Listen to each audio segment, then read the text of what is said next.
Whose woods these are? I think I know. His house is in the village, though. He will not see me stopping here to watch his woods fill up with snow. My little horse must think it queer to stop without a farmhouse near, between the woods and frozen lake, the darkest evening of the year. He gives his harness bells a shake to ask if there is some mistake. The only other sound's the sweep of the easy wind and downy flake. The woods are lovely, dark and deep, but I have promises to keep, and miles to go before I sleep, and miles to go before I sleep. Folks, nice to be with you. Hope nobody's sleepy, because we got miles to go. So let's talk about the journey I'd like to take together over the next little while. First, we gather in a dark wood of modern epidemiology. Let's talk about that. Let's talk about the opportunities that have gotten lost in translation over recent decades. Let's consider how luminous the promise of lifestyle actually is to public health and the human condition. Examine the problem that has forestalled our progress for far too long. See if we can get some leverage with the right metaphors, namely levers and levees. Do what we can in our collective and righteous might to shift health from the road less traveled to a path of lesser resistance, and in the end just maybe get out of the woods by seeing the forest through the trees. We begin, though, in that dark wood. It's a place where chronic disease kills people, where chronic disease takes both years from life and life from years. We talk about the leading causes of death in the United States, and for many years, indeed decades, we've been able to generate that list. The leading cause of death among both men and women is heart disease. Second leading cause of death is cancer. Third is stroke. Fourth is respiratory diseases. Fifth is diabetes. So it is. So it has been. And so for the foreseeable future it shall be. But in 1993, two preeminent epidemiologists, Bill Foege and Mike McGinnis, published a seminal paper in the Journal of the American Medical Association entitled Actual Causes of Death in the United States. McGinnis and Foege thought to ask a question that perhaps we should have been posing all along. What's causing the diseases that are causing the deaths? What's causing the diseases that are taking years from life and life from years? Because diseases aren't really causes. Diseases are effects. Effects of what? What's causing them? So they analyzed the epidemiologic landscape of 1990, got their arms around this issue, wrestled it under control, and reached the conclusion that virtually all of the premature deaths in our country were attributable to a list of 10 factors which overwhelmingly each of us can control in our daily lives. And the full list of 10 need not concern us here this afternoon, because it in turn was overwhelmingly dominated by just the first 3 entries: tobacco use, dietary pattern, and physical activity. In 1990, tobacco was the leading cause of death in the United States, still is. Bad use of feet and forks followed closely behind. 80% of the action on the entire list of 10 was right there, just those first 3. Which means 80% of the premature deaths we experience as a nation are attributable to those 3 things each of us has the capacity to control. Our daily use, if you will, of feet, forks, and fingers. This was the landscape in 1990. It's getting to be an old vintage. I trust you like your data fresher, and we have them. 10 years later, Ali Maghdad and others at the CDC analyzed the same issue again, reaching substantially the same conclusion. Essentially, all that had changed over the span of a decade is the gap between tobacco as the #1 cause of premature death and the combination of bad use of feet and forks as #2 had narrowed. It had narrowed for one good reason, the strides we've made toward better tobacco control, and one bad, deteriorating use of our forks, degenerating use of our feet, worsening epidemics of obesity and diabetes. This then was the landscape in 2000. You may prefer your data fresher still, and we have them. 2009, Earl Ford and colleagues working at the CDC published results of survey research conducted among 23,000 adults in and around Potsdam, Germany. And they asked these 23,000 people about 4 ostensible behaviors. They asked them, do you smoke, yes or no? Do you eat well, yes or no? Habitual intake of fruits, vegetables, and whole grains. Are you physically active on a regular basis, yes or no? And is your weight optimally controlled? And I digress just momentarily to note that weight, of course, is not a behavior. Anybody in the room wake up today and decide what to weigh? Today I will weigh, poof, right? You know, weight is not a choice, it's not a behavior, it's an outcome. It's an outcome substantially influenced by behaviors, diet, physical activity, calories in, calories out, but not entirely controlled by those, right? Is it true that 2 people can eat the same, exercise the same, one gets fat, one stays thin? It's true. It's not fair, but it's true, right? Because there are other factors involved. Our ethnic heritage, genetic polymorphisms, our microbiome that we're hearing so much about these days, right? The bacteria that colonize our intestines. Weight is not a behavior. But I digress. Back to Dr. Ford's study. So they asked about these 4 factors, and they compared the 2 ends of the spectrum. So they compared, I don't smoke, I eat well, I'm physically active, my weight is just about what it ought to be, to I smoke, eat badly, don't exercise, and my weight's out of control. These people had an 80% lesser likelihood of developing any major chronic disease over the course of their lives than these people. Flip the switch over here from bad to good on any one of these behaviors, and the lifetime probability of any major chronic disease went down 50%, but fire on all 4 cylinders. And the lifetime probability of any major chronic disease, heart disease, cancer, stroke, diabetes, dementia, was reduced 80%. Imagine if the news were to break tomorrow, front page above the crease of whatever newspaper you like best, that there's a new drug available by prescription, stunningly free of side effects, shockingly inexpensive, available in bountiful supply, safe enough for children and octogenarians alike, and taken once daily for the rest of your life. It will reduce the likelihood of ever getting any serious chronic disease by 80%. What would you do first? Call your doc to get a prescription, or call your broker to buy stock in the company that owns the patent? Both would be good ideas. You'd need all the money because you're going to live a very long time, right? But for the fact that there is no such pill. And in my opinion, there never will be any such pill. But lifestyle is exactly that medicine. And we've known about it since 1993 at least. If you happen, for any reason, not to like Potsdam, or prefer your data fresher still, these exact findings were replicated a couple years back by Kavavic et al. In a study in the UK, and more recently still by McCullough et al. Here in the US. In essence, folks, what we have is a repetitive drumbeat in the peer-reviewed literature, telling us over and over again of the incredible power of a short list of lifestyle factors we control over nothing less than our medical destinies. Nor is the beat of this drum consigned to its surface. Its resonance travels to our pith and marrow, to within the double helix of DNA itself.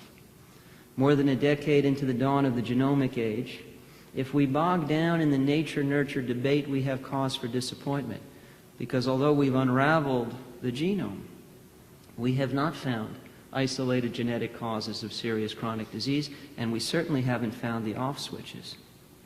So if we think that we are at war with the influence of DNA on destiny, we have cause for frustration.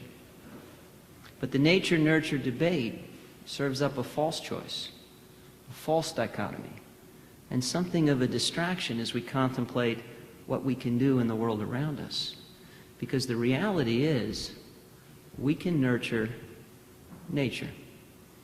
In this study by my friend Dean Ornish and colleagues, they enrolled 30 men with early-stage prostate cancer amenable to watchful waiting. No immediate treatment required, but Dr. Ornish and colleagues thought, well, we can do better than just watch and wait. While we're watching and waiting, let's give these men the benefit of lifestyle as medicine. Optimal, mostly plant-based diet, regular physical activity, obviously no tobacco, good sleep, stress mitigation, good social interactions, That's the important stuff right there, right? Feet, forks, fingers, sleep, stress, and love. Got that taken care of. After that, who cares? They took care of those things, right? And over a span of months, went on to study not so much the men and not so much the cancer in the men, but preferentially the genes in the men with the cancer. And what they found is that the lifestyle intervention took 500 cancer promoter genes and dramatically downregulated their expression, 50 cancer suppressor genes and dramatically upregulated their expression. The power of lifestyle is such that it can refashion our fate at the very level of our genes. And this study has been followed by many others just like it. It's a branch of the literature that's filling out fast. So I think the case can be made, and indeed dare hope the case has been made, that the master levers of medical destiny are not the tools of my trade as a physician, not the wares that are carried along the corridors of hospitals, such as the one I was in this morning. Nothing, frankly, at the cutting edge of biomedical advance. Nothing high-tech, not SPECT or PET or MRI. The master levers of medical destiny were in our hands all along. Their feet, forks, and fingers. Used well, these three could reshape our fate. And you know I trust what Archimedes said about a lever. Give me one long enough and I can move the whole world. Make no mistake, these levers are long enough and should long since have served to move the whole world of modern epidemiology and public health to a better place. But alas, much has been lost in translation. We like to say knowledge is power. Would that it were so. The gap between what we know and what we do with what we know belies that wishful thinking. So as we convene here this afternoon, aptly in a school of public service, the challenge for us all is to translate knowledge into power. To turn what we have known these 20 years into what we routinely do on behalf of ourselves, our children, our families, our communities, and ultimately our nation.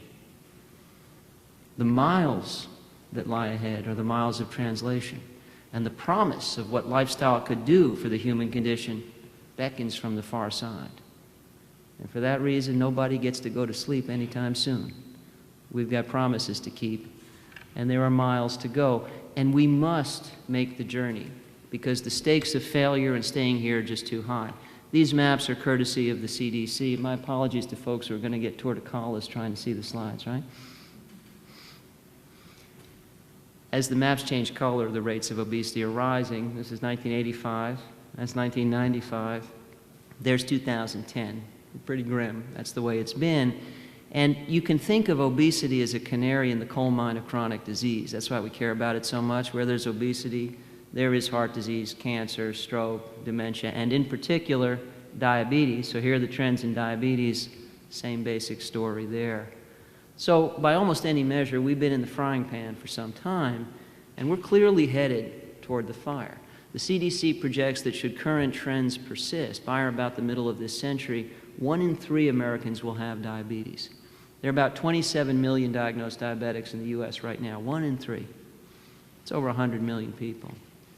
Think about the hullabaloo about healthcare reform, relevant topic in this building, right? Much of the fuss is about money.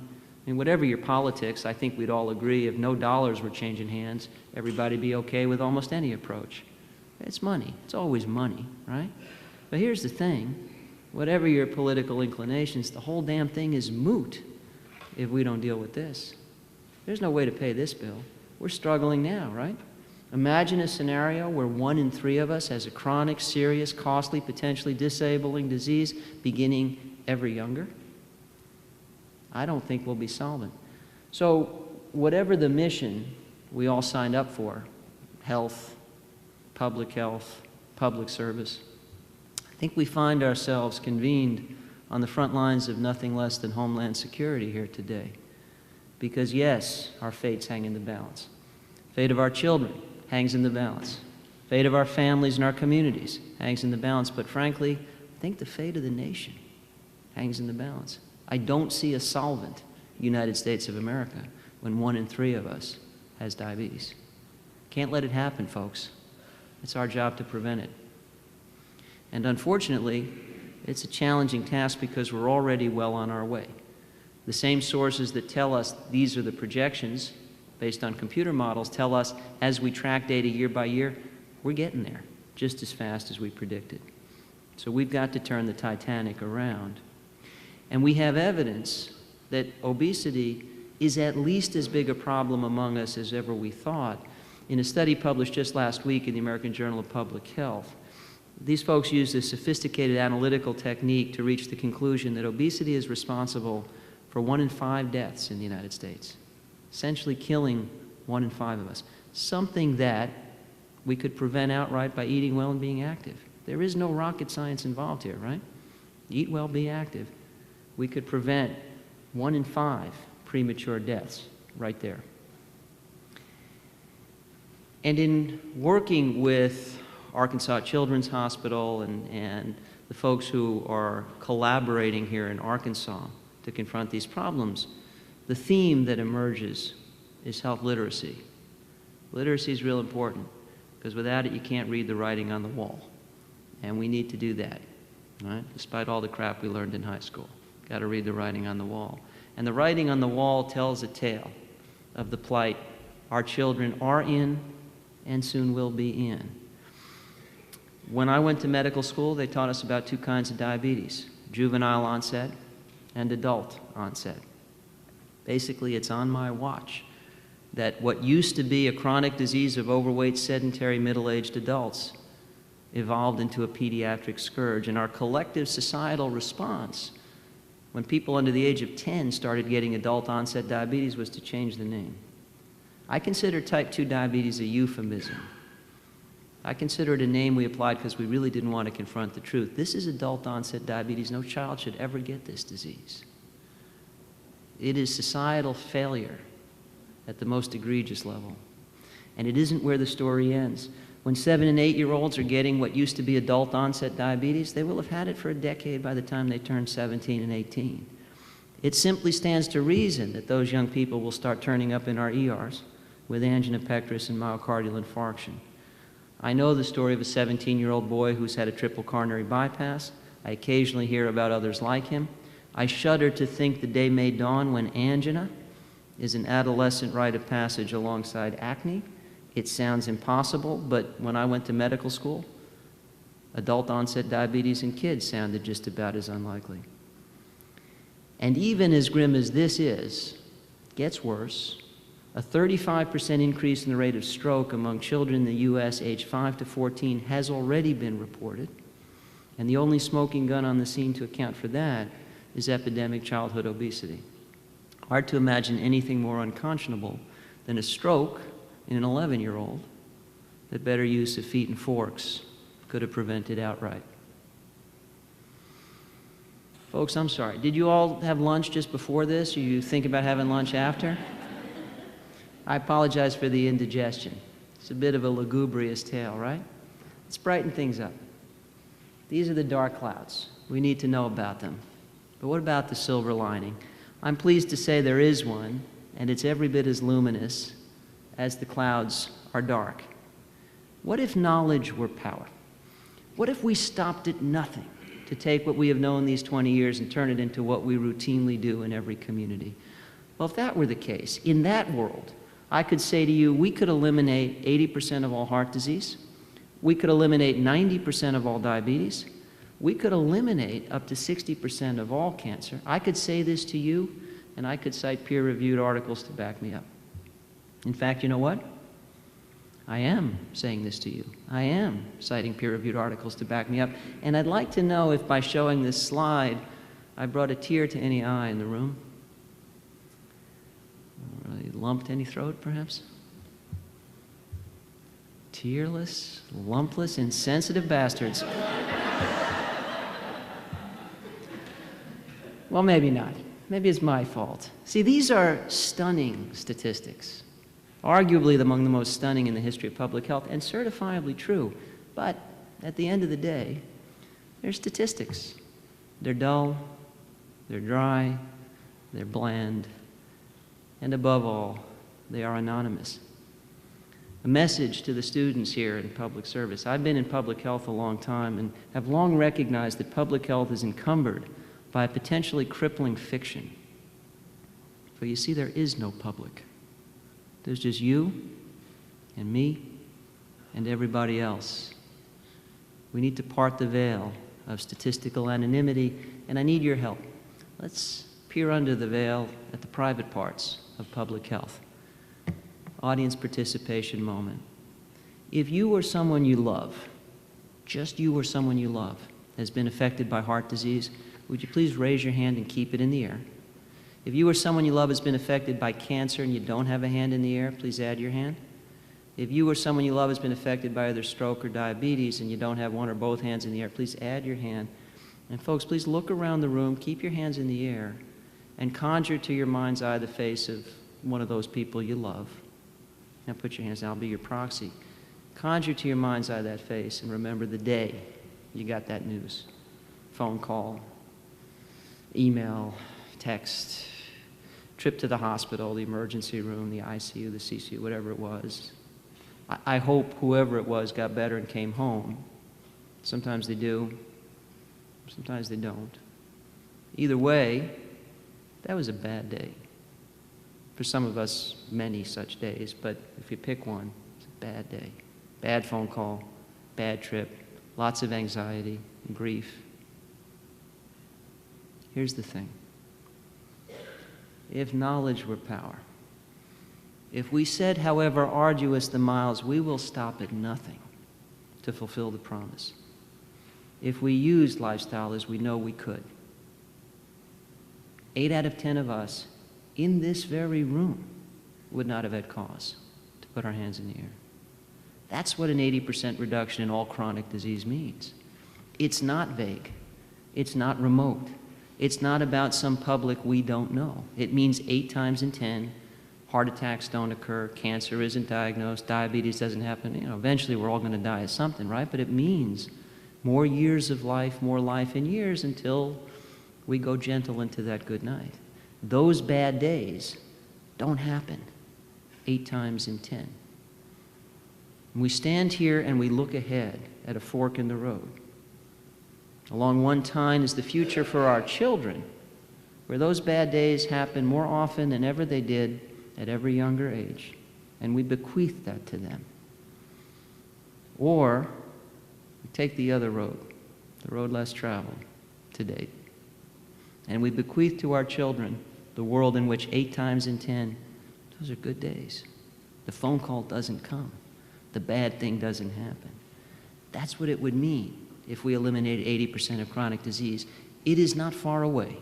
We've all got skin in the game, the skin of people we love. When we part the veil of statistical anonymity, the faces we see looking back at us are the faces of people we know and the faces of people we love. It is for them the miles must be traversed. It is for them the promise of all this must be kept. And so, what on earth is the problem? We have the knowledge, we have the basis for passion. Something rather monumental must have forestalled our progress all these years, and I submit to you humbly, something rather monumental has. In essence, if you take this and you add this, you get this, in much the same way as if you took this and added this, you would get this. And again, my apologies for folks who probably can't see the slides and think, what kind of talk is this, this, and this? What's he even talking about, right? Those poor folks around the corner over there, sorry. I give you the polar bear in the Sahara, my figurative trademark for the better part of 20 years. When my wife and I put this slide together, there was no imminent threat of this actually happening to polar bears. That may have changed in the intervening interval. You want to address that topic, you'll have to invite Al Gore. I'm sure he'd be only too happy to come to the Clinton School of Public Service. My topic's different. There's something wrong with this picture. Polar bears are beautifully adapted to one of the Earth's harshest climates, but specifically adapted to that climate. The very traits and tendencies that foster survival in the cold conspire against you in the heat.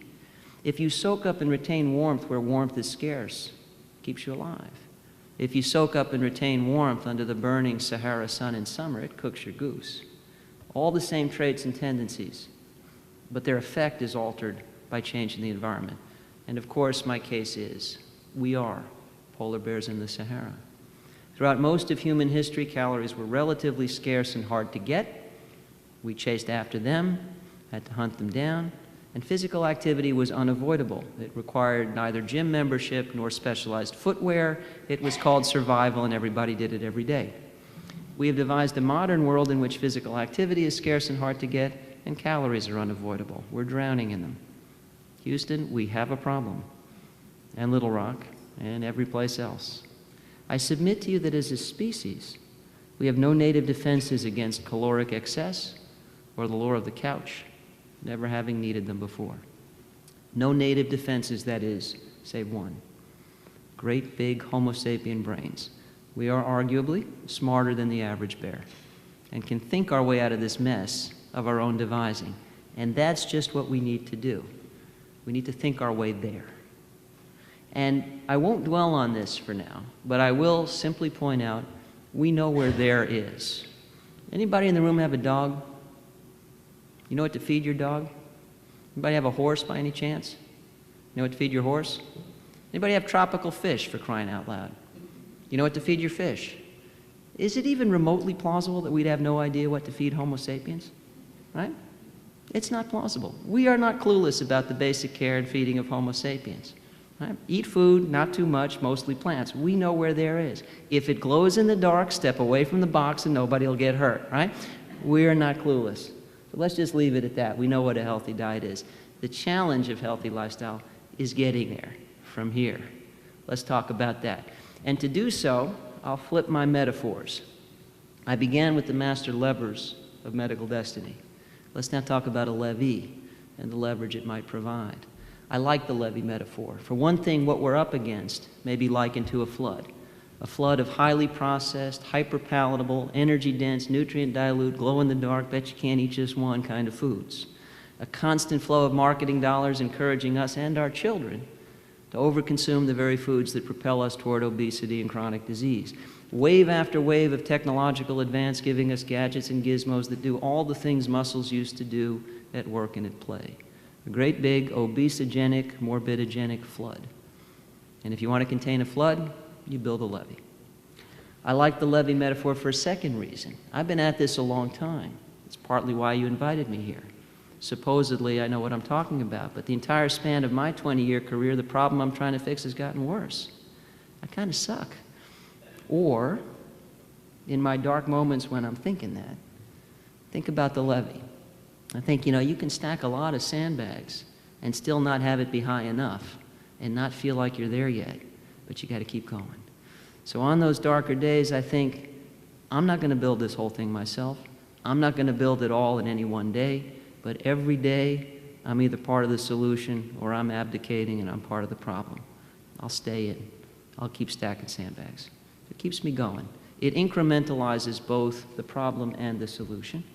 And the third reason I like the Levee metaphor is a precautionary tale. We are a quick fix, silver bullet, active ingredient kind of society. I see this a lot, but in particular if I do a TV appearance like on the Dr. Oz show, in the aftermath of talking about vitamin D or vitamin B12 or Garcinia cambogia or green coffee bean extract or glutathione, you pick your poison. But in the aftermath of a segment on any one thing, I get 1,000 emails from people who saw that and are now sold. This is the thing. Now, of course, yesterday it was a different the thing. Tomorrow it'll be a different the thing. And of course, folks, there is no the thing, right? It's like putting down one sandbag asking, are we dry yet? And the answer will be no. And concluding, well, I guess that was the wrong sandbag. Clearly, if we had the right one, it would be the thing. So, are we dry yet? And the answer would again be no. And we actually do this. My colleagues and I have conducted systematic reviews and meta-analyses of the obesity prevention and control literature. We've looked from altitude. And we routinely are wresting failure from the jaws of success because we do one program that makes good sense. But then we ask the question, are we all dry yet? Was it enough? And it's never enough. No one thing is ever enough, but if we play that foolish game, we're going to get nowhere. If we take soda out of schools and then ask, are all the kids lean and healthy now, and the answer is no, the Beverage Association will step forward promptly to say, see, I told you so, put it back in. Right? But what we're really dealing with here is a causal pathway of factors, and we have to interrupt them systematically and comprehensively. Toss any one intervention at this, however good, it's like throwing one sandbag onto a floodplain. Everything will just flow around it. If we want to stop the flow, we are in the Levee building enterprise, and I hope I can count on you. Now, I've been metaphorical and I've been philosophical up until now. Let's get practical, because at the end of the day, we got to do the work. We've got to get our hands on these sandbags. So what do they look like? Well, first, let's get the encouraging news that if we build it, results apparently will come. We had a recent report that rates of childhood obesity are actually starting to decline in at least some locations. Talk more about this later if you like, but some good news there. And similarly, some good news on the adult front, where the latest obesity report shows rates of adult obesity stabilizing nationally in all states but one.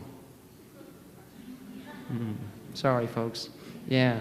So last year, obesity rose in one state only, and we're all standing in it. We're sitting in it, okay? There it is. But we can deal with that. So I'm a sandbagger. This stage of my career, this is what I do. Manufacture, test, stack, and as appropriate, attempt to disseminate sandbags. The practical stuff, the stuff that can really make a difference right now. So for instance, we learned not too long ago in the Journal of the American Medical Association that 20 minutes of physical activity 5 times a week could be the difference between at-risk kids developing type 2 diabetes or not. A high percentage of at-risk kids could be spared type 2 diabetes with 20 minutes of physical activity 5 days a week. 20 minutes out of a day is 1.39% of the minutes in a day. 20 minutes 5 times a week out of the minutes in a week, 0.99%, less than 1% of weekly minutes. Talk about an ROI. Invest less than 1% of a kid's weekly minutes, and they dodge the bullet of diabetes. But this at a time when schools are jettisoning phys ed and recess because they've got no time for that stuff, right? So that's where we find ourselves. That's a fixable problem. Right? We can call on this human ingenuity of ours and reconcile the square peg to the round hole. I'm tired of hearing that No Child Left Behind is the reason why all the children are being left on their behinds. We can fix that, right? So I'll spare you the anecdote which involves my son Gabriel. My wife and I have 5 children, 4 daughters and a son. We came out of retirement at Catherine's suggestion to try one more time and see if I could produce a Y chromosome, which it turns out I can under circumstances I'm not prepared to discuss. We got my son Gabe, and some years ago, he's 14 now, but when he was a little guy and very rambunctious and bouncing off walls, he was at a talk I was giving and driving his mother crazy, fidgeting out of his seat, and in the end, the only solution was to have him get up and run laps around the auditorium. And before the whole thing was over, about 35 kids were doing just the same. Every kid in the auditorium under the age of about 12 got up and ran laps around the auditorium. This program was born that day. ABC for Fitness Activity Burst in the Classroom. It's a comprehensive program of brief, structured activity bursts any teacher can dole out to kids right in the classroom, 3 to 8 minutes at a time throughout the day when the kids are unteachable anyway. Doesn't take a second away from teaching because this is during the sit still, keep your hands to yourself, do not pull that, don't throw that, wake up, pay attention time. Turn that time into physically active time and accumulate 30 minutes every day. That's not optimal, but it's a floor. We can get every kid above the floor.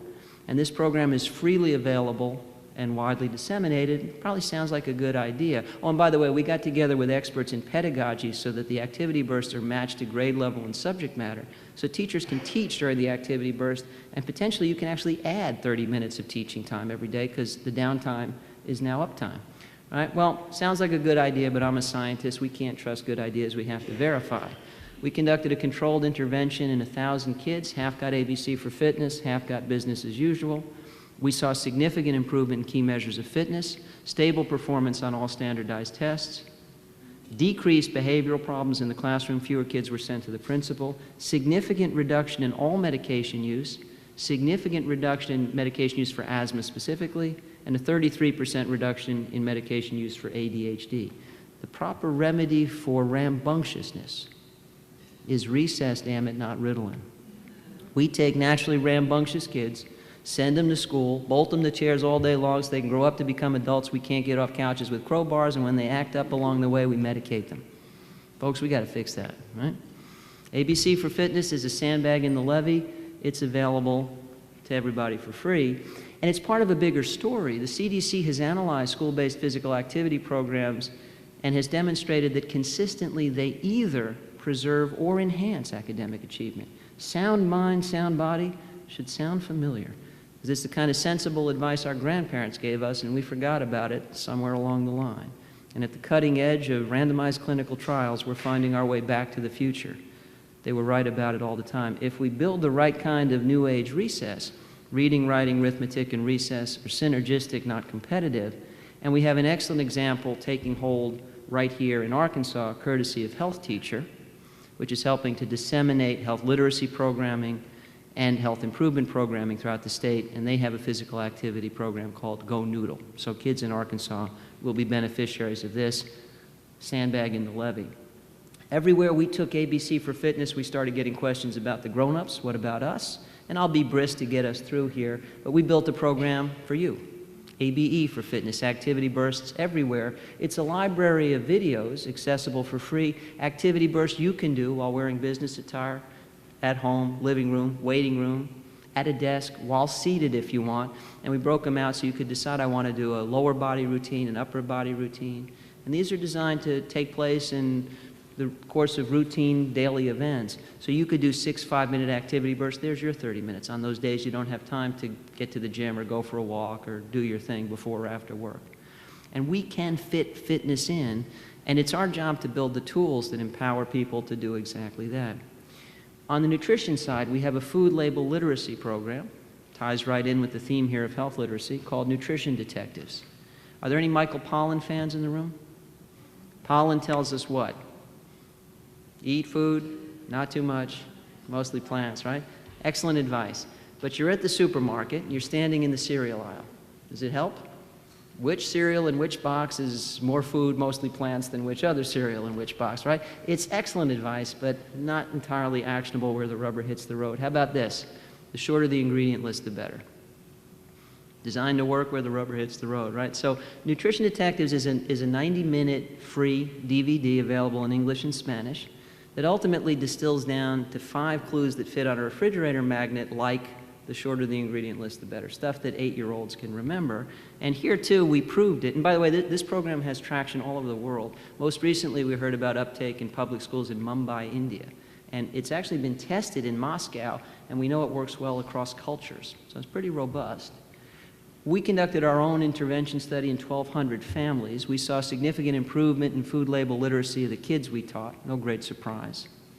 Here's the surprise. We saw a significant improvement in the food label literacy. In other words, the ability to identify a more nutritious from a less nutritious food in mom and dad, in the parents of the kids we taught. We didn't talk to mom and dad.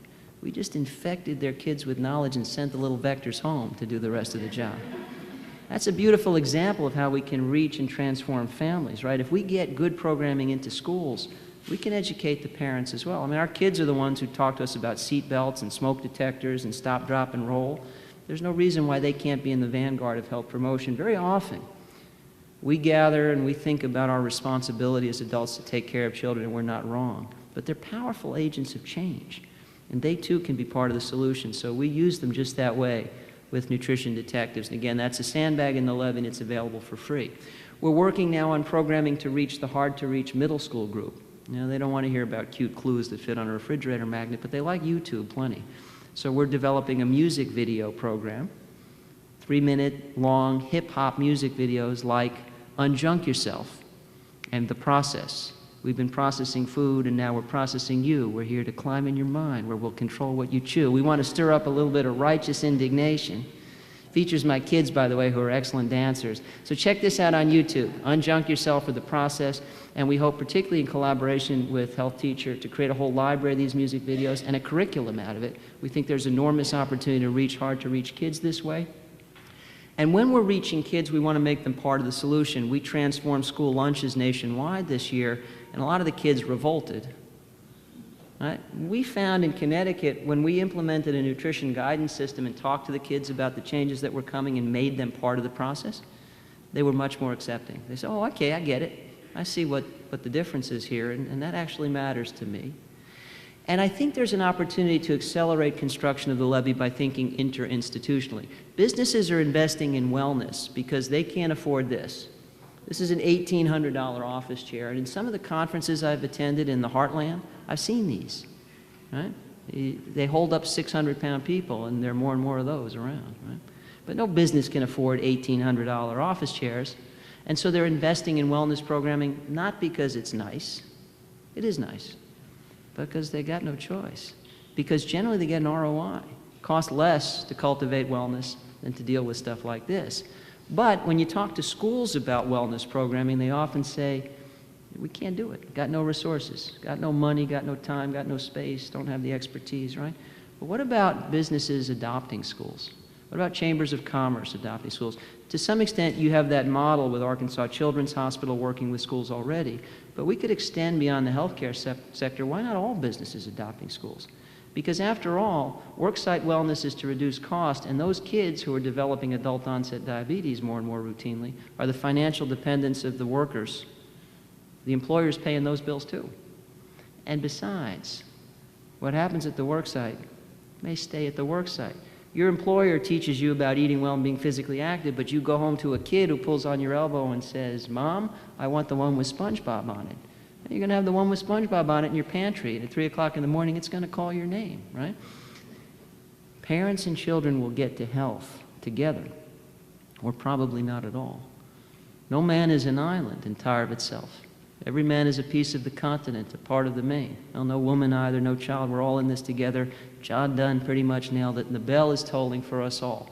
We've got to help families get to health. So I propose this initiative, BOSS, Businesses Applying Wellness Strategies in Schools. Businesses already adopt stretches of highway, right? Drive down a highway, this 3-mile stretch of interstate is brought to you litter-free courtesy of.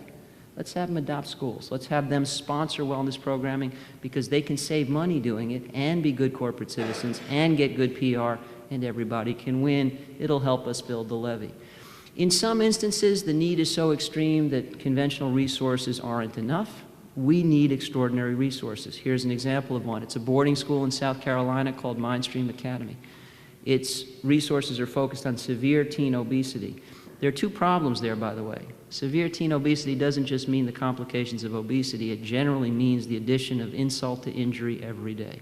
Those kids are bullied and derided and persecuted. And so in the real world, they eat too much of all the wrong things, but then they get picked on for being fat, and the only friend they've got left is the very same food that made them fat in the first place, and they eat more, and it gets worse, and it leads to despair. Mindstream leads away from that, creates a community of understanding, provides all the forms of therapy these kids need, live in chef, dietitian, personal trainers. We partnered with a public school district in Missouri. 13 kids spent a semester at Mindstream. They lost a collective 756 pounds. No gimmickry. They just learned healthy living skills. Healthy living takes skill. It's not just about willpower, it's about skill power, and skills can be acquired. One of the kids lost over 100 pounds. And what they find is even more important, self-esteem and purpose and the opportunity to dream again. This resource should be available. I told the clinicians this morning at the Children's Hospital that we are either part of the solution or part of the problem. So we built an online training program to help make sure that we add the right things to this recipe. Compassionate and constructive counseling. It's called OUCH, Online Weight Management Counseling for Healthcare Professionals. It's a free CME program. If I do have any clinician colleagues in the room, help yourselves. It's based on 15 years of behavior modification research in our shop. And here's the URL, and I'll be leaving my slides behind so you don't have to write this stuff down. You can get access to it. I think we also need to design weight loss programs for adults that are family-friendly. They should be about eating well, not just losing weight, but finding health. It's irresponsible to go on a diet and leave your children behind, but we need to design programs that allow you to go on a diet if you need to and teach your children healthy eating into the bargain. I've helped to build one called Way Forward. It's available in Texas now, but it will disseminate nationally soon. And then finally, as we take stock of the Sandbags and the levee, my wife, Catherine, I mentioned before, has a PhD in neuroscience from Princeton University. She's the brains of the operation, but even she can't pick out a bread. I say, Catherine, buy the most nutritious bread. And she says, I don't know which is the most nutritious bread. Bread A has the most fiber, but also the most sodium, so I don't know if the trade-off's good or bad. Bread B doesn't have quite as much sodium, and fiber is close, but it's got high fructose corn syrup. It's kind of down the ingredient list. It's not very much, but is it better or worse than bread A? I can't tell. And bread C doesn't have the added sugar, and the sodium's not too bad, and the fiber's pretty decent, and it's the only one that says 0 grams trans fat right there on the front of the pack, but it's also the only one that says, in parentheses in the middle of the ingredient list, may contain one or more of the following, and there's partially hydrogenated oil in there, and I know that's trans fat, and I don't know if it's in there, but it could be. And then there's bread D, which is a multi-grain with amber waves of grain on the packaging, but it's got the least fiber of all. I'm not sure any one of them is actually a whole grain.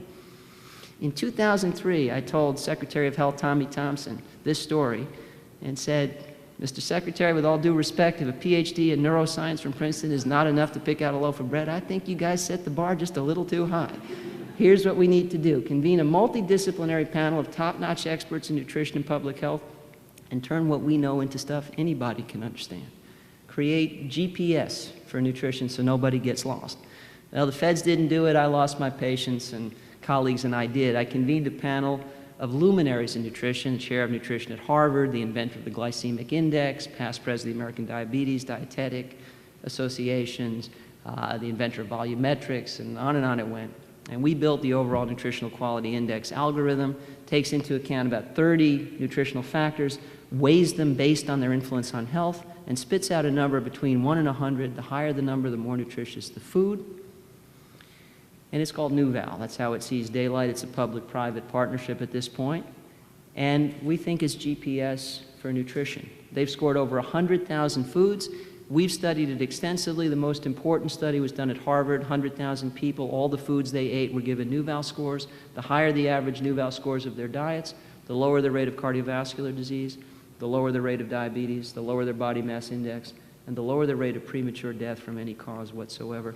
We can improve length and quality of life by improving diet one well-informed choice at a time.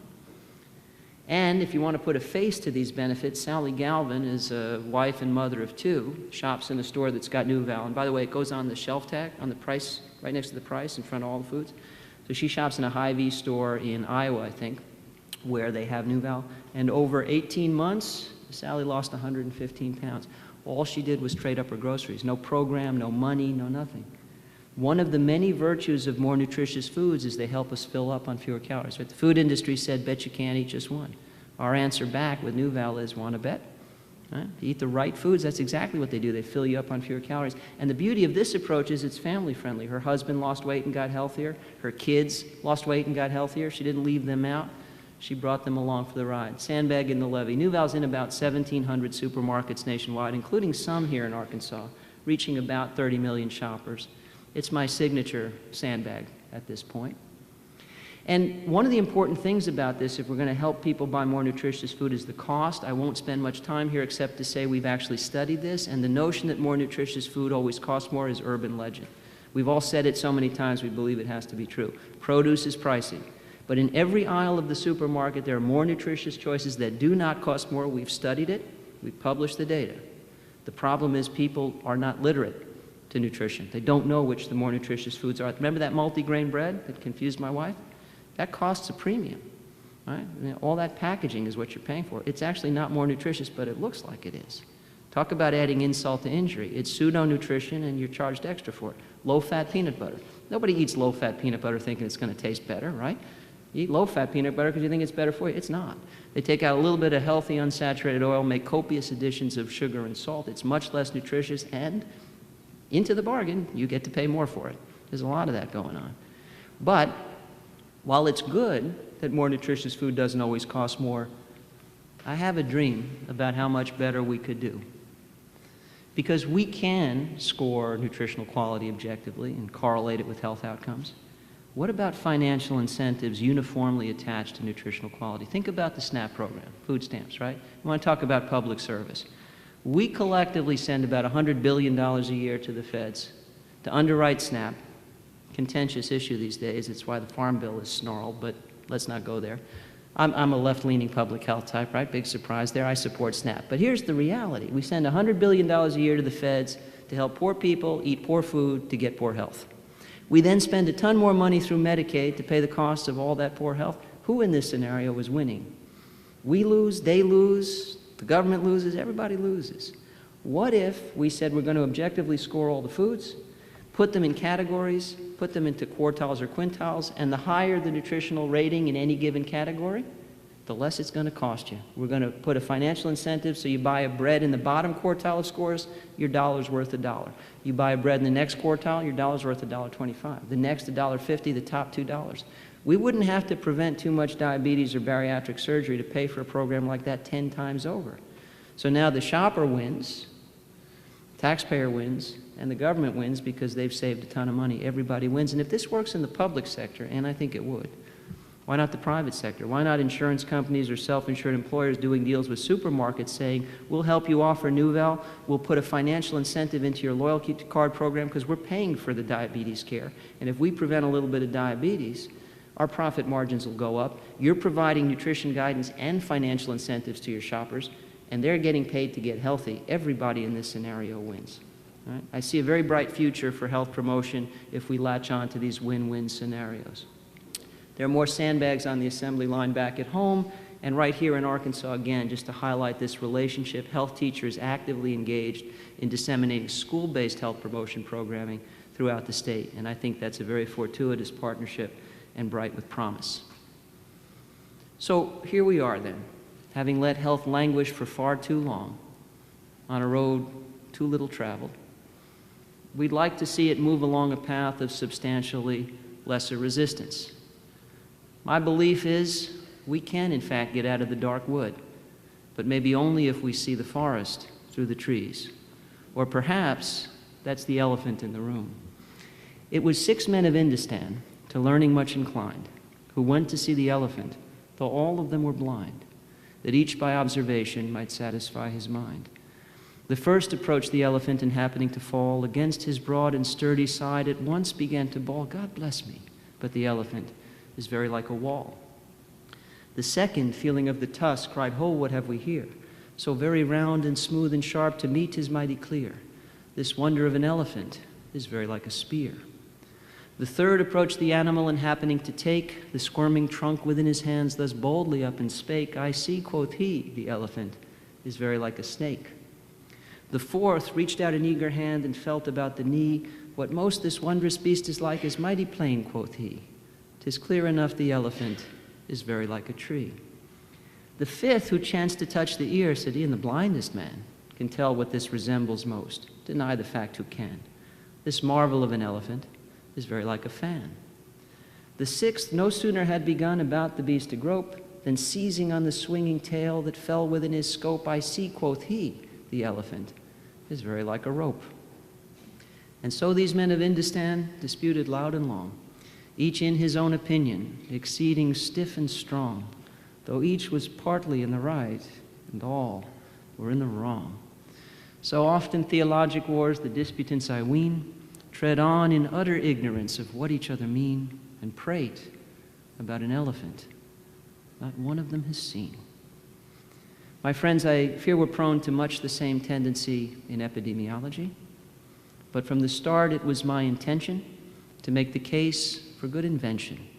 For where there's a will, there's a way to be paved, so the health of our families can be righted and saved. And I'm confident we can all escape our doom if we just see the elephant, or possibly the polar bear, here in the room. Thank you all very much.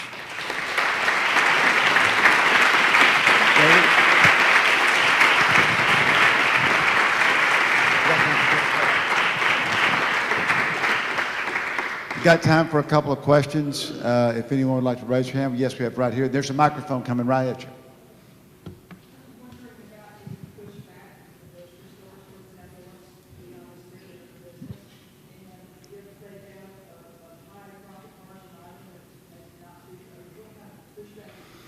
Okay, so the question pertains to NewVal and the pushback that, obviously we're telling, 1 to 100, you can guess that, well, some stuff scores a 1, right? Like Coca-Cola and Pepsi. So high profit margin item, high sale item.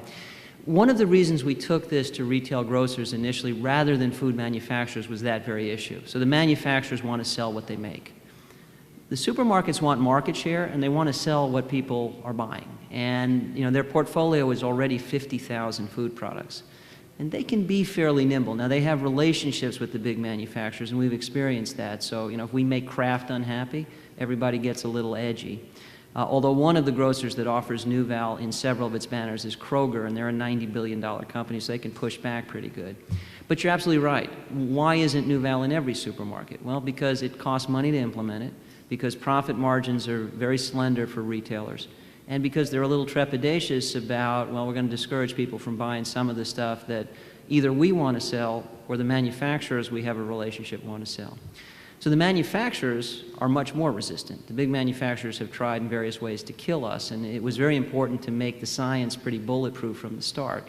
Interestingly, a lot of the PhD nutritionists that the big nutrition companies hire did their thesis training with somebody who was on the panel that helped me build the Anki, and that wasn't accidental. So, you know, it's a little hard to throw stones at your thesis advisor, that kind of thing. But they've looked for various ways to try and kill us, including lawsuits and sort of shell companies. So they found an organization, which is the one that comes after us, so we don't really know who's doing it. So there is a fair amount of resistance. Ultimately, it's in the service of the consumer, and personally, I think it ought to be a free app. There is an app where you can scan a barcode and get a NewVal score. I'd like to see that in everybody's hands, interactive website, and I'd like the truth to prevail. And then, so, you know, we'll see if we get there. It's a struggle, but ultimately, manufacturers, retailers, they constitute part of the food supply. One of the mistakes I think we make, we talk about the food supply as if it's the Himalayas, you know, as if it's this immutable aspect of the landscape. What we often fail to consider is that it is highly responsive to the food demand. And to prove that point, just remember what happened at the height of the Atkins craze. No legislation, no policy, but every supermarket in the country filled up with low-carb foods. Most of them were crap, by the way, but they were low-carb crap because people wanted to buy low-carb foods. What if everybody simply wanted to buy more nutritious foods? You know, we could vote at every cash register in the country. So my primary agenda is to empower a change in the demand, knowing that then the supply will take care of itself. If we win the hearts of the consumers, nobody can withstand us in our righteous might. And if we don't, then the resistance of the supermarkets will be the beginning of the end. All right, yes. We have a question right back over here.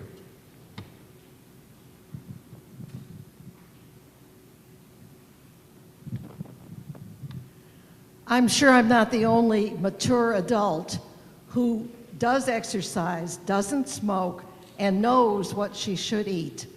But she cheats, and so she carries around an extra 20 pounds.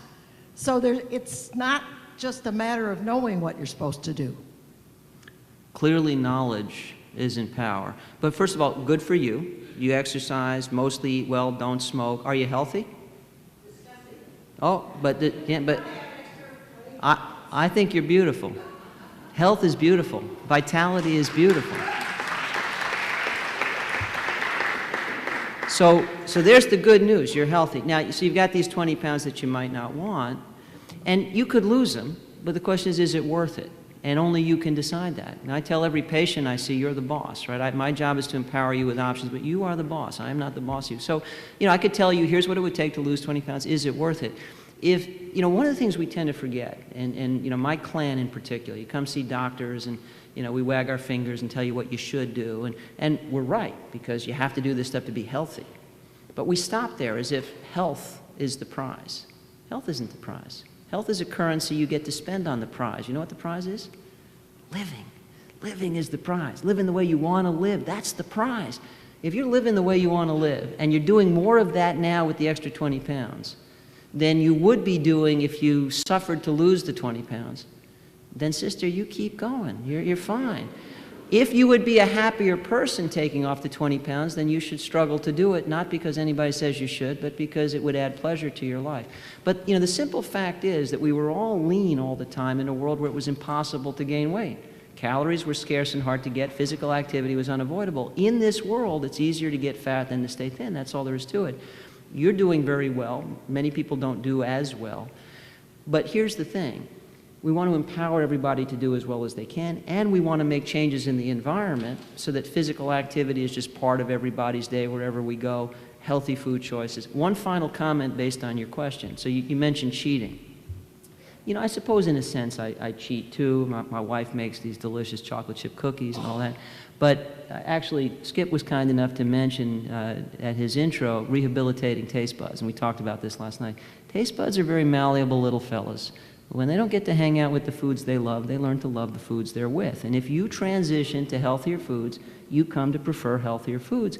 And if you do that item by item, then even cheating is better cheating. So, you know, my cheating is dark chocolate, which is actually good for me. And my wife's homemade cookies are whole grain cookies with dark chocolate and walnuts. And there are a lot of calories there, but they're really nutritious. And so, you know, again, you can probably improve even the quality of your cheating, and maybe you have already, and that's why you're healthy.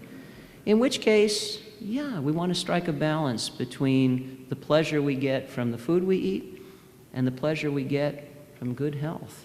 And, you know, I think the prize here is loving food that loves us back. But if you're living well and you feel good, you got it going on, sister. Don't give it up. Got time for one more question right here on the front tab. Wait for the microphone, please. I'm a family physician, and I'm chagrined about how little medical knowledge we get like this taught in our medical schools today. And if you look at some statistics, and by the way, I've got a talk on obesity, and it's called The Elephant in the Room. But if you look at primary care physicians today, less than half of them ever bring up the fact that someone is obese. Right. So to address that issue, I'm currently writing the 3rd edition of a nutrition textbook called Nutrition in Clinical Practice. So, you know, I put countless hours of work where that passion is trying to teach medical students, residents, and docs in practice about how to address this. We built the OUCH program. We've conducted studies adapting behavior change to primary care, making it easy and quick. You can counsel effectively in increments as short as 2 minutes. That's what OUCH is designed to help people do. And we offer free CME credit to try and get people to line up. But,